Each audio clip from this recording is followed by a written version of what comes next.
Penn State annihilated Ohio State wrestling. Now, I was at this match and it was great. It lived up to the expectations. Now, I will say that this match wasn't as great as last match as far as hype levels, but it was still super exciting. And of course, we know that Penn State won this match 28, beating Ohio State 28-9. This was a big win for the program, considering Ohio State is the number 2 ranked wrestling team right now. So let me just run through these lineups. I mean, of course, we know some of the big matchups.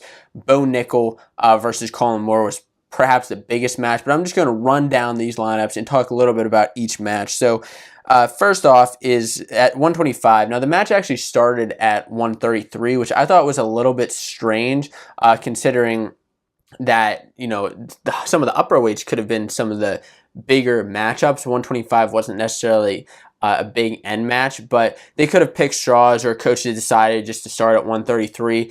That's just kind of how it happened. So anyways, I'm just going to run back. 125, which was the last match. Heinzelman of Ohio State actually ended up decisioning Schnupp. He beat him 7-4. This was, you know, a decent match considering these are 2 unranked wrestlers. But, you know, that's really all I have to say about that. But I do still have major props for Schnupp going out there and wrestling his hardest. 133, this match started off huge. I mean, this was a major upset when Roman Bravo Young, who's ranked number 16th, or he was before he beat Luke Pletcher in overtime. This, to be honest with you, this wasn't a great match at first. I mean, there were some flurries which were nice, but it really wasn't a high-scoring match. The score wasn't really, you know, all that great, but then Roman Bravo Young pulled it out in overtime, beating Luke Pletcher, and this just shakes things up more at 133. I mean, 133 has been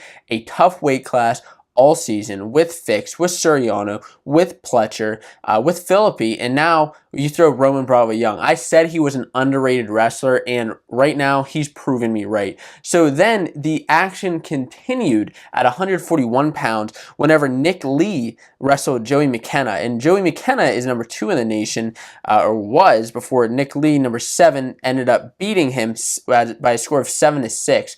And to be honest with you, this score, Joey McKenna just kind of gassed out at the end of the match. He was he was dominating Lee up until that second and third period. Now, some may say that McKenna, he needed to go out there. He knew he needed to score some bonus points for his team after Pletcher lost, and that's understandable. But, you know, to me, he just looked gassed, and he just looked like he didn't have that tank to be out there. And so Nick Lee came off with a big win. And going into the next match at 149 pounds. So this match, Micah Jordan wrestled Verclaren of Penn State, and what a doozy of a match. This ended up being a decision. Ohio State won. Micah Jordan won this match, but it was close, and the score shows that he won, but what was shown out on the mat may have been otherwise. Of course, Micah Jordan is number 3 in the country. Verclaren is currently unranked and will probably remain unranked after this week, considering it was a loss. But he showed some great moves out there, hitting some super ducks, hitting some nice takedowns. Now, there were some really blatantly dumb stalling calls as far as I'm concerned. I think, you know, Verclaren got hit with 3 stalling calls during this match, which I think were a bit absurd and didn't really deserve to be stall calls, but, you know, that's just kind of what ran into the match. Then Nolf, you know, he goes out there, tech falls, big win for him, continuing with bonus points. One funny thing during the commentary of this match was whenever the announcer said that he had a 4.5 GPA. For you watching at home, you know, you may have heard the announcer say that. You can't get above a 4.0 in college. I don't know any colleges where you can do that, but apparently Nolf is scoring bonus points in school, and just like he does in wrestling, which is pretty darn funny. And at 165 pounds, Vincenzo Joseph majors Tayshawn Campbell of Ohio State. This just continues with the bonus points for Penn State and shows why they're such a dominant program. It's 174. Mark Hall beats number 18, Ethan Smith. This was actually a pretty close match, closer than a lot of the Penn State fans would have liked at first. Even though Mark Hall came out with a major decision, he was looking okay at first, but then he turned it on in the third period. And I think that's where Mark Hall can separate himself from a lower ranked guy like Ethan Smith, is that Mark Hall just keeps pushing. He got about 5 takedowns within 30 seconds in the third period to get that major decision, which was very impressive on Mark Hall's part. So then at 184 pounds, Finally, Ohio State gets a nice big win whenever Miles Martin pulls out the major decision against Mason Manville of Penn State. We didn't have Shakur Rasheed out there for Penn State this week, which, it could have been an injury, could have been whatever else, which, a lot of Penn State fans were a little bit upset not to see Shakur out there, considering he's pretty high ranked. But Mason Manville gave him a little bit of battle, ended up getting majored 18-6 by Miles Martin, who is a national finalist from last year, and he'll probably be there again this year. At 197 pounds, perhaps the biggest match of the night. It was hyped up to be the biggest match of the night, considering it was number 1 versus number 2, Bo Nickal versus Colin Moore, and fans were expecting a big match. And they got a big match in a minute and 30 seconds whenever Bo Nickal pinned Colin Moore. This just blows my mind that you have the number 1 ranked kid in the country, number 1 ranked kid, and the number 2 ranked kid, and the number 1 Bo Nickal pins Colin Moore in the first period. You're kidding me. He helps Colin Moore up after the match. Obviously, Moore is pissed off. I mean, understandable. This could have, helped out the team a little bit here.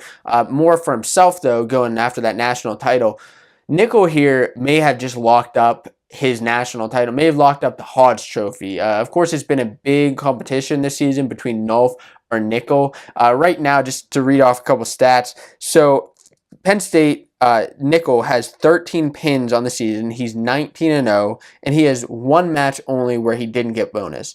Whereas Nolf has 18 matches out of 20 where he got bonus points. He's 20-0. He's a couple less pins than Nickal, but I mean, these two are just dominant forces in wrestling, and we'll see who ends up getting that trophy. But then let's continue on to the last match, the final match of the night. Anthony Kosar got the major decision against number 17, Singletary from Ohio State. He looked strong out there. He just looked like he was manhandling Singletary. He won 18-8, and Kosar, I believe, is going to make some noise at Nationals.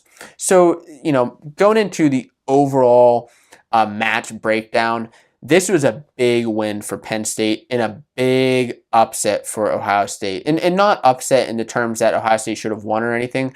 I predicted the score being 23-13. Flow Wrestling predicted the score being 19-18, 18-18, which I thought was pretty absurd. I didn't think the match was ever going to be that close. But whenever Penn State ran away with this match, 28-9, that's just saying something about that, how dominant Cael Sanderson is as a wrestling coach. He trains these wrestlers to be their best at the top level. Every single one of them are showing some grit out there. Whereas on the other side, you have Tom Ryan. And the Ohio State fans kind of turned a little bit against him. And I'm not saying every Ohio State fan turned against him. I'm saying I saw a lot of flack against Tom Ryan, Ohio State's head wrestling coach, which is understandable. It's understandable whenever you get smacked down and just canceled out like that, where people start calling for the coach to be fired. I don't think he should be fired at all. When you're going up against Penn State, who's the top caliber team, and you get beat that bad, I mean, a couple of those matches could be flipped. That Pletcher, Roman Bravo Young match, that could be flipped. The Joey McKenna, Nick Lee match, if you flip those, the score is a little bit closer. I mean, Ohio State's still not winning, but you're a little bit closer. That would actually make the score 22-15, which is a little bit closer to my prediction and makes Tom Ryan look a little bit better. But yeah, I think everybody just needs to calm down a little bit. Yes, Ohio State lost to Penn State. Yes, they lost to Michigan, but they're still going to do very well at the NCAA tournament come March, and I don't think anybody has anything to worry about with Tom Ryan. Now, that marks 56 straight dual meet wins for Penn State, and I just have to say, congratulations to the team. I can't wait to see Penn State win another national title. It's very exciting. It was a very exciting atmosphere, and I'm pumped up for the rest of the season.